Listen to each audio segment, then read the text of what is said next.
First, I will be covering the pathogenesis of SARS-CoV-2. How does this virus cause disease? Before I review the pathogenesis, I wanted to begin with a case that illustrates the human consequences of this at times frightening infection.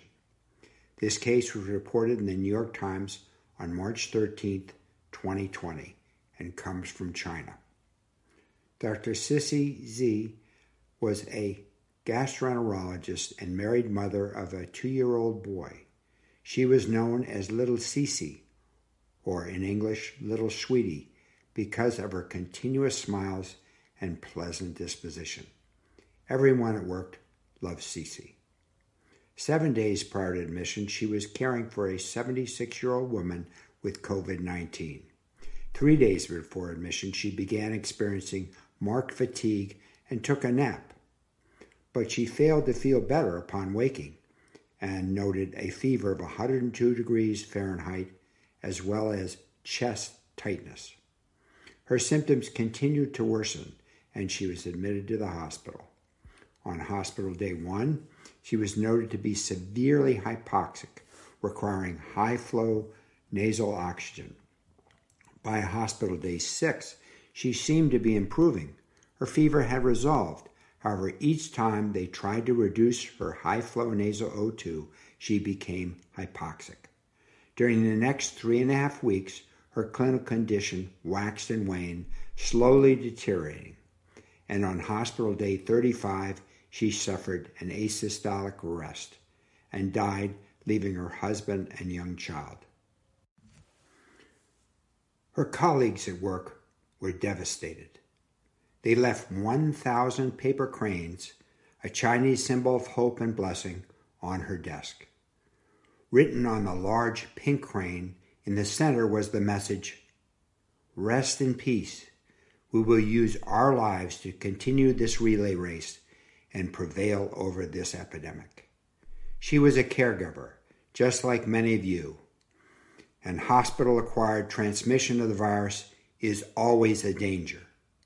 We will cover how everyone can protect themselves in the final video. Now let's focus on the virus that caused this tragic outcome. SARS-CoV-2 is part of a large family of RNA coronaviruses that infect many animal species, including bats. There are 7 members that cause human disease. The first 4 cause a mild illness typical of a common cold. However, the other 3 family members can cause lethal respiratory infections. The newest member of this family is SARS-CoV-2, which got its name because its RNA sequence is more closely linked to SARS than to MERS. The name COVID-19 refers to the illness caused by SARS-CoV-2.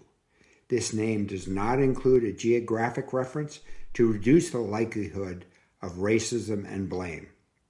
SARS-CoV-2 is 96% identical at the whole genome level to a bat coronavirus isolated called RATG13. The ability of this virus to infect humans is most likely the result of the bat coronavirus continuing to mutate. RNA replication and proofreading is particularly poor in the bat host. One or more chance mutations has rendered the SARS-CoV-2 capable of infecting humans. The bat virus first infected another intermediate mammalian host, possibly the pangolin, shown in the lower animal image. This animal was sold in Huanan, China live animal fish market, where the virus was spread to humans. Like all coronaviruses, this virus has a prominent surface knobs made up of S protein. These knobs bind to the human respiratory epithelial receptor, ACE2. As compared to SARS and MERS, SARS-CoV-2 knobs bind more tightly to this receptor, and this may explain its higher infection rate. Once the virus binds to the ACE2 receptor, it is endocytosed, and within the cell cytoplasm, RNA replicates using a viral-specific replicase. Proofreading is poor, explaining the virus's high frequency of mutations. Subsequently, proteins are transcribed and assembled in the endoplasmic reticulum, ER.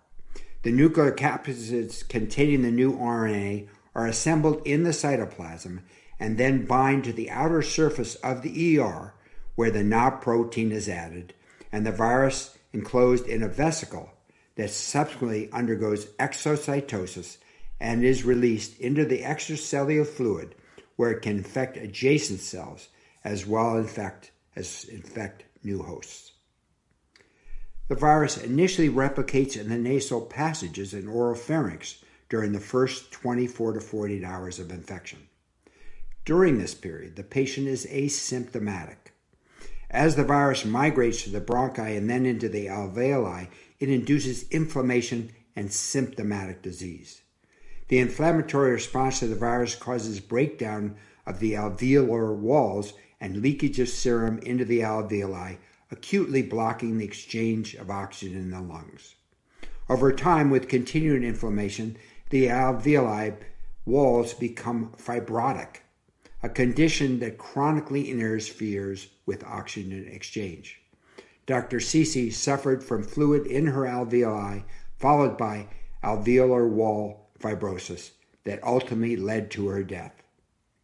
To summarize this video, SARS-CoV-2 is a bat-related RNA virus that grows and replicates in the cytoplasm of cells. The virus contains the surface S protein that forms knobs, and these knobs bind to human ACE2 receptors with high affinity. Once it is internalized, the virus actively replicates in airway epithelial cells and spreads from the upper airway to the bronchi and then to the alveoli. Infection in the alveoli causes fluid leakage, followed by fibrosis, and both conditions cause hypoxia.